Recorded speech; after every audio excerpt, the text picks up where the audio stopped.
Ladies and gentlemen, great pleasure. Thank you to Craig, to Rachel, thank you for all those for the invitation to come to the Glad Cafe and take part in the Glad Academy. I was speaking to Nicola Sturgeon on the way here, and she said she really enjoyed her time about 2 years ago when she first came here, but she said I must have not done that well because it never invited me back. So I'm going to aim for an invitation back if I can.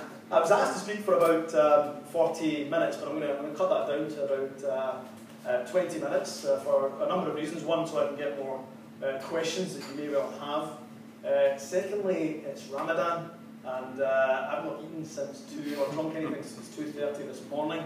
And if I spoke for 40 minutes, I'd probably collapse, and that's not good for those in the front row by any stretch of the imagination. And thirdly, even I wouldn't pay to hear myself speak for that amount of time. So, why did I choose the topic of dreaming? And as we said, it's not to do with Freud or to do with Jung. It will be on the political and perhaps the cultural.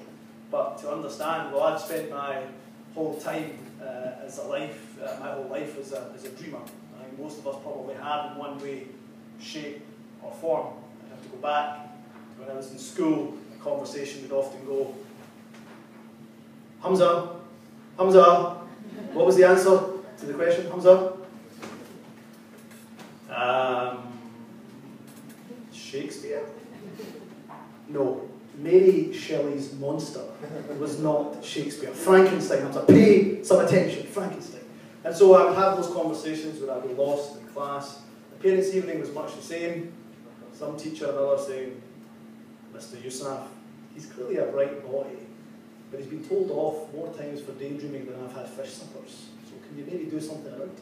So I was always somewhat aimlessly wandering off daydreaming as a young kid, and probably we were all much the same. Now, I'm not going to pretend for 1 minute that in primary 4 I was daydreaming about lofty ideals or moral philosophies, probably more often than not thinking about what Thundercat would be when I got home, or indeed innovative ways of torturing my little sister. But what we do in society nowadays, I think, is far too often tell people, and young people in particular, off for dreaming. They're always told off for dreaming.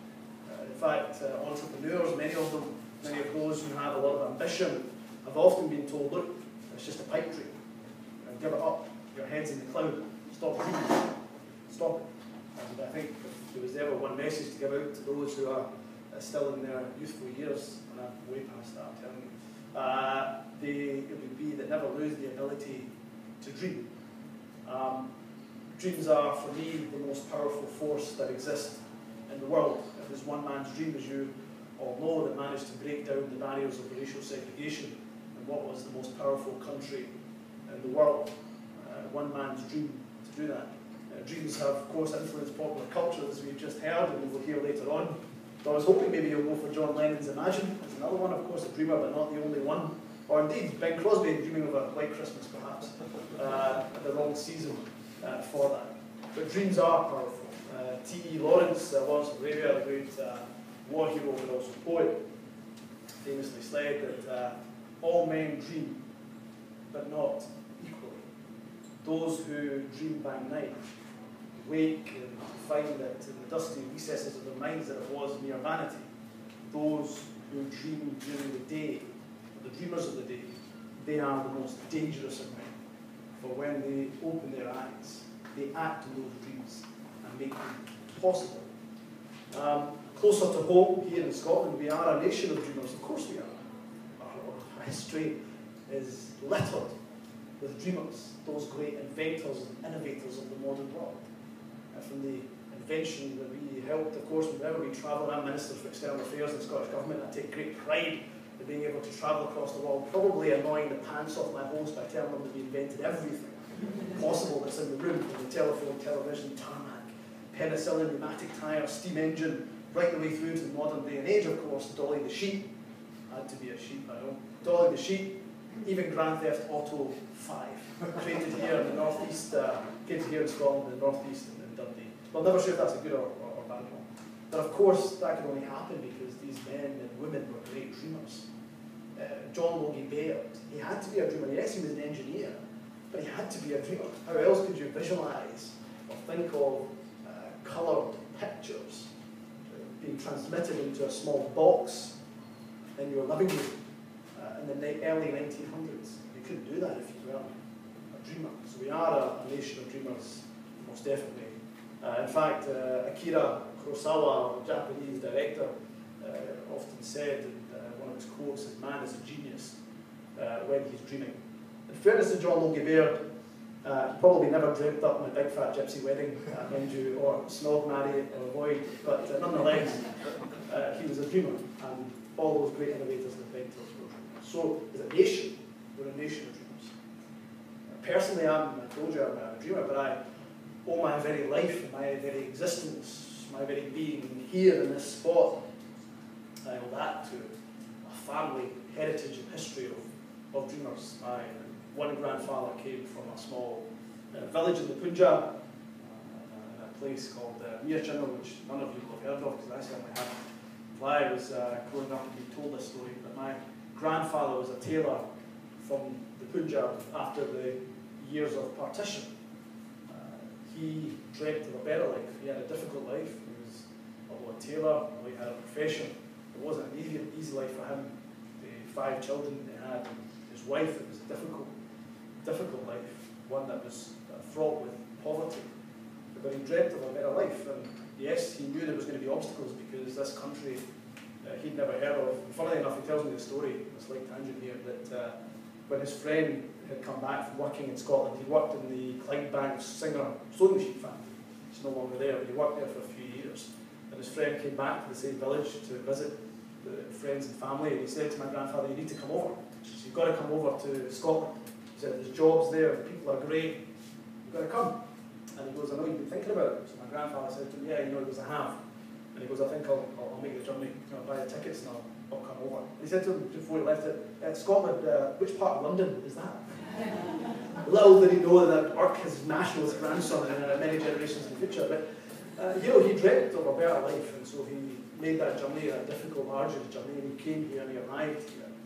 And he knew there would be obstacles, different languages, different culture, different faith, but nonetheless, he dreamt of that better life. And a lot of those immigrants from many different generations, many different nationalities over the decades have dreamt of coming to Scotland and the UK to make a better life. And because of their dreams, then none of us blink twice when you see an Asian, Muslim, Pakistani Minister for Scotland standing in front of you. Now, for you, that might not seem unusual. When I travel to other places in the world and they ask the Minister from Scotland to come up and they see me, you can hear the noise when their jaws hit the floor. So we don't think twice about it because of those great dreamers. So what else is powerful? Dreams are powerful, but nightmares are powerful too. Nightmares are just as powerful. The opposite of perhaps a good dream are nightmares. Nightmares often should give us caution, should make us think that we should go on a different path. Perhaps one of the most famous nightmares that wasn't acted upon was by Abraham Lincoln. He tells a story that he had a nightmare that he heard a commotion in the White House, and he went to find out the scene of the commotion and the noise, and he saw people standing over a body, and he nudged them and said, who lies there? And he looked up eerily and said, the President of the United States of America. Of course, just a day or two later, he was assassinated. He said that nightmare, he said it's a feeling when he was narrating it as a friend, it's an eerie feeling that I cannot shake off. If only he had perhaps listened to that eerie feeling, things may have been different for that particular president. But nightmares, like dreams, can often be the forces and the agents for social change. They're just as powerful as dreams are. So the nightmare that are the most powerful, much like dreams, are those that we see with open eyes, not necessarily the ones that when we go to sleep in the dark recesses of our minds in the early hours of the morning. No, the most powerful dreams and the most powerful nightmares are those that we see when our eyes are open, like the ones we see day in and day out in our daily lives. Like how in the 21st century I can, with my mobile phone, I can press an app and I can control the television at home. I can change the channel, much to my wife's annoyance. She can do the same, by the way. I can change the channel on from my mobile phone. And yet, Somehow I've got people on my own doorstep here in Scotland who are living hungry, and I don't get it.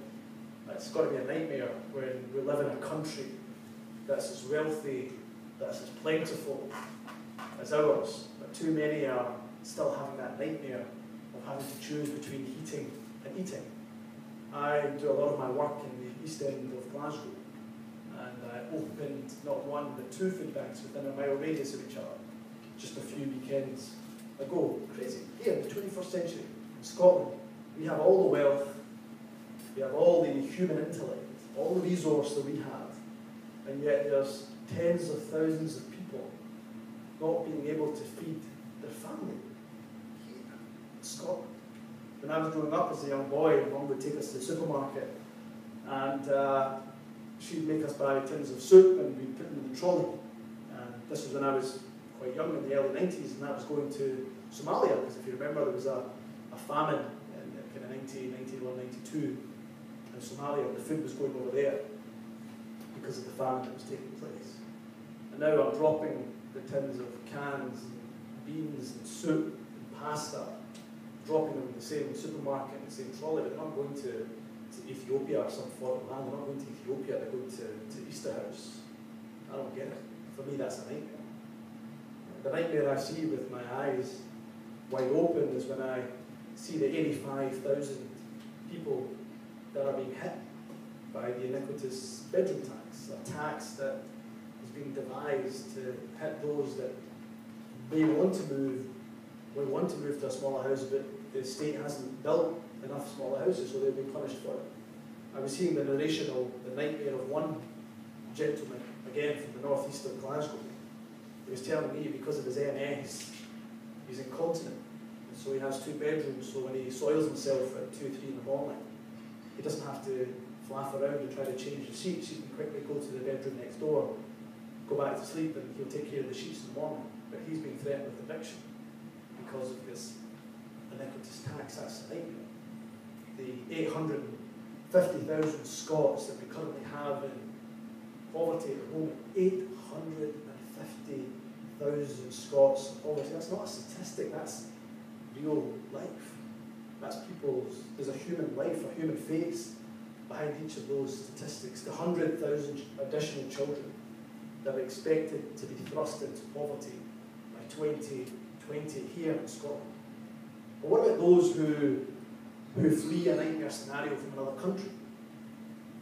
What about those who flee a nightmare scenario from conflict or from sexual violence, if they're a woman, or from female genital mutilation? And they come here to Scotland or to the UK because they dream of not an extravagant life, but just a life where they're free from the horrors of having a militia soldier push themselves onto her and violate them, or because they dream of a better life where they don't have bombs raining down on the head because of a fight between rebels and the government. What about them? What happens to their nightmare that they flee and they come here to pursue a better life in the most basic dream? Well, how do we take care of them, those who claim asylum here in our country? Well, we tell them to come here and then we break down their doors at 4 in the morning. We detain them in detention centres. We dehumanise them by giving them a piece of plastic, not cash, because they're not good enough to spend cash. Don't be silly. We give them a plastic card that tells them which shops they can spend in and how much they can spend. And we leave them destitute. When they go back to their homes, we change their locks so they have to sleep out in the street. For me, that's a nightmare. And so I dream, I put my hands up, I'm guilty as charged. I'm a dreamer. And I dream of a much better Scotland. Call it a pipe dream if you want, but it's a dream for me that an independent Scotland can be a better nation. It's one that is not, like many dreams perhaps, it is a dream that is grounded very much in rationality. It's a great dream that's based on fact. It's an appeal not just to the heart, which is important. And every social change is important to appeal to the heart, but it's there to appeal to the head too.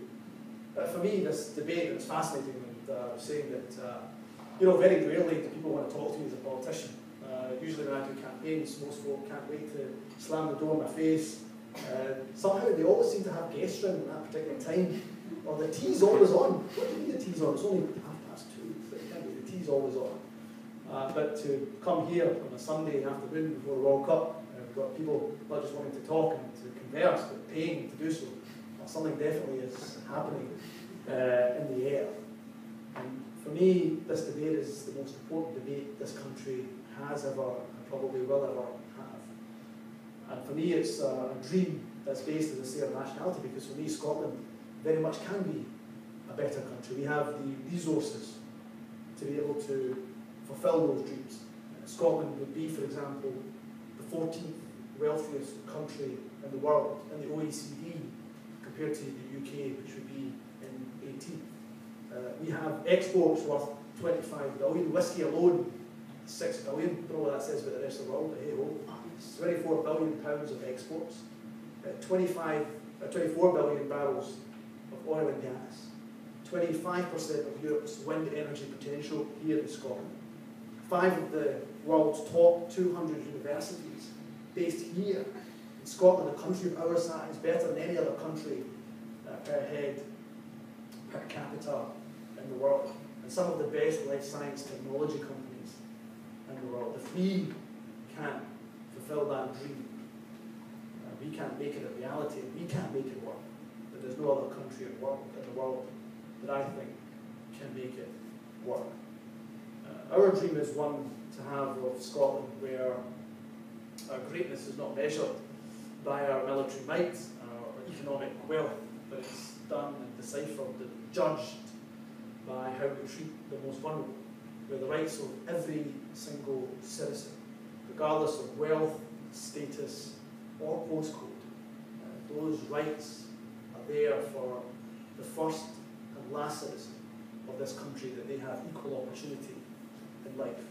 We dream of a Scotland where we don't spend £100 billion on useless, out-of-date, obsolete, nuclear, trident missiles, but instead we spend them on giving our citizens, Scots who live here, the most basics in life, be they the basics to health, to education, to shelter, to livelihood.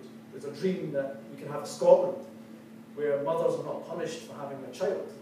Instead, they're given by the state the opportunity to get back into work if they choose to do so, because the state will provide them the childcare to fulfil their ambitions and their goals.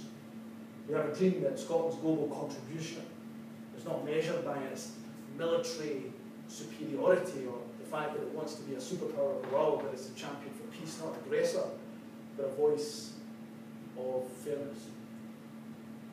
It's a dream, but it's one that I say is not without its challenges. I don't ever wish to present a false picture. I don't ever wish to pretend I know all the answers. I don't have a crystal ball.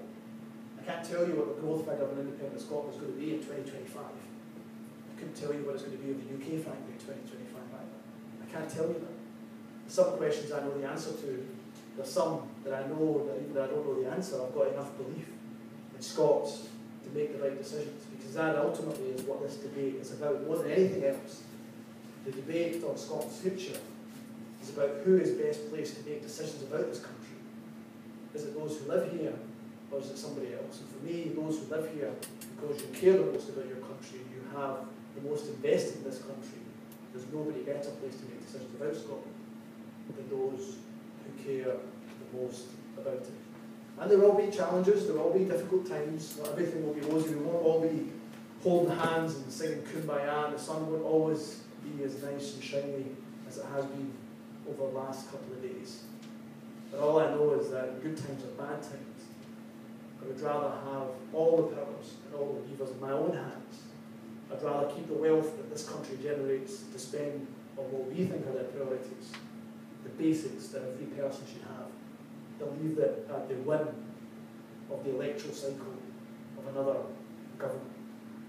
In 66 days' time, the moment for dreaming will not stop, because you should never stop dreaming, but it will be on pause in 66 days' time. We can pause dreaming for a second and we can start building. We can stop imagining and we can start creating. I hope to God that on the 19th of September that we wake up and we realise the night before was not just a dream and that it's disappeared. I hope that on the 19th of September we realise the reality has dawned upon us that the better future that we want to create is in our hands and is in front of us. The famous quote from Eleanor Roosevelt was that the future belongs to those who believe in the beauty of their dreams. And I suspect that every single one of us does dream of a better country. Not everybody here will agree with my method of getting there, but all of us will agree that we have, all of us will have that beautiful dream that we want a better country for not just ourselves, but our children, our future generations to come. The question you have to ask yourself is, will you be brave enough to follow the beauty of that dream? So thank you very much, and I will look forward to taking your questions.